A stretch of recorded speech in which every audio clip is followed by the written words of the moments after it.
আপনার বাড়িতে কি কোনো গেস্ট এসেছে হঠাৎ?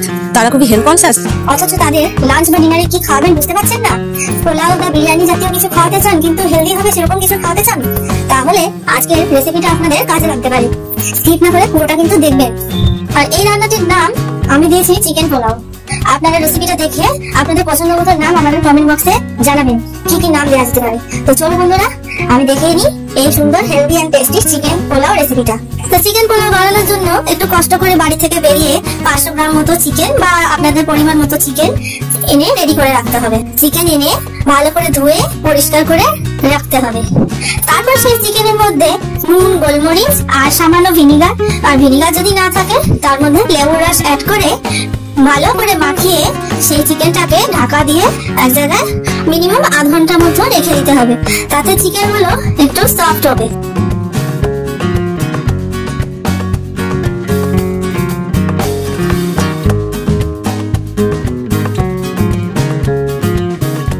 এবারে একটা কড়াই জোগাড় করতে হবে। অ্যাজ ইউজুয়াল কড়াইয়ের সাথে খুন্তিও জোগাড় করতে হবে।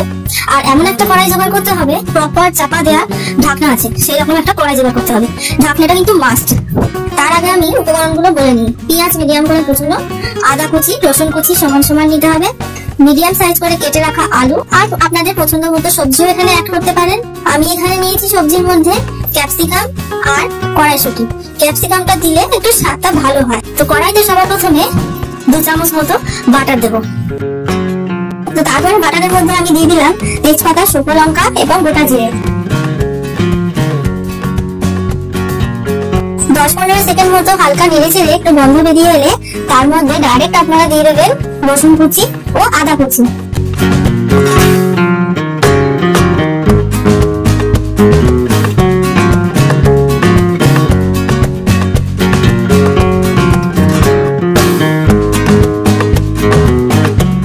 আদা রসুনের কাঁচা গন্ধ বেরিয়ে যাওয়ার পর আপনারা ম্যারিনেট করা চিকেনটা কড়াইয়ের মধ্যে দিয়ে দেবেন। তারপর সামান্য নেড়ে চেড়ে যে সবজিগুলো রেডি করে রাখা ছিল সেগুলো দিয়ে দেবেন। আর একটা কথা, আমি গাজরও দিয়েছিলাম, গাজরটা আমি বলতে ভুলে গেছিলাম।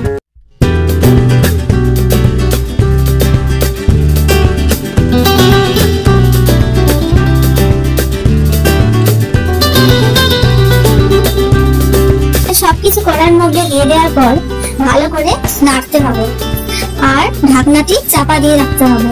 এই রান্নার মেন জিনিস হলো চাপা দিয়ে দিয়ে রান্না করাটা। চাপা দিয়ে যে ভেতর থেকে যে জলটা বেরোবে সেই জলেই কিন্তু পুরো রান্নাটা হবে, তাতেই হবে এটার মেন স্বাদ।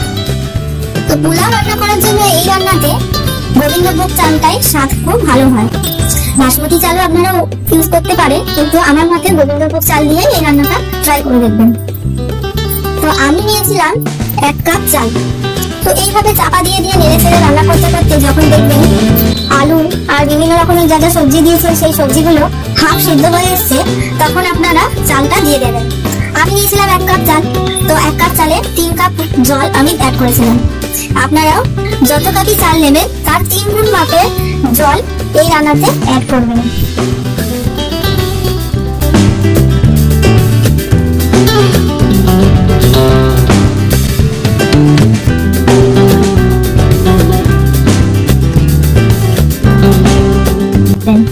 আমি এখানে এই কাপের 1 কাপ চাল নিয়েছিলাম, তাই আমি এই কাপেরই 3 কাপ জল আমি অ্যাড করেছিলাম।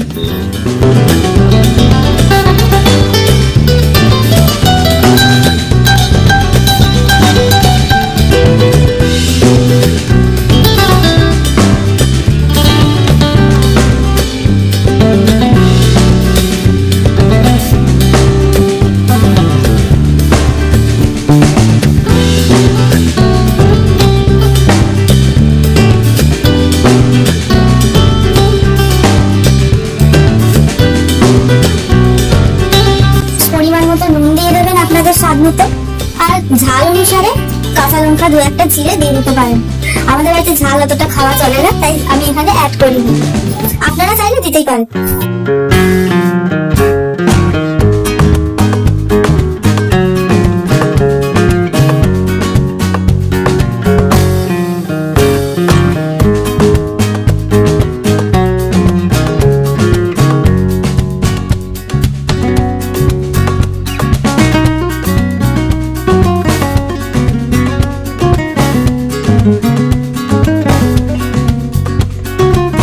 তো বন্ধুরা, চাপিয়ে দিয়ে মাঝে মাঝে এসে একটুখানি দেখে যেতে হবে, না হলে তলায় কিন্তু লেগে যেতে পারে। তো এখন আমাদের পুরো রেডি হয়ে গেল গরম গরম সুস্বাদু healthy and tasty chicken pulao. বন্ধুরা, রেসিপিটা অবশ্যই বাড়িতে একবার হলে ট্রাই করবেন। গেস্টরা আসুক, নিজে অন্তত খেয়ে দেখুন আগে, তারপর না হয় গেস্টরা এলে তাদেরকে রান্না করে খাইয়ে দেখাবেন। আশা করি ভালোই লাগবে। তো বন্ধুরা, যদি এই রেসিপিটি ভালো লেগে থাকে তাহলে আমার এই ভিডিওটা আপনার বন্ধু আর পরিবার সকলের মধ্যে শেয়ার করে দেবেন, আর দেখতে থাকবেন ফুড অ্যান্ড ট্রাভেল ডায়েরিজ। দেখা হচ্ছে নেক্সট ভিডিওতে। দেখতে থাকুন আমার channel food and travel diaries. Tata.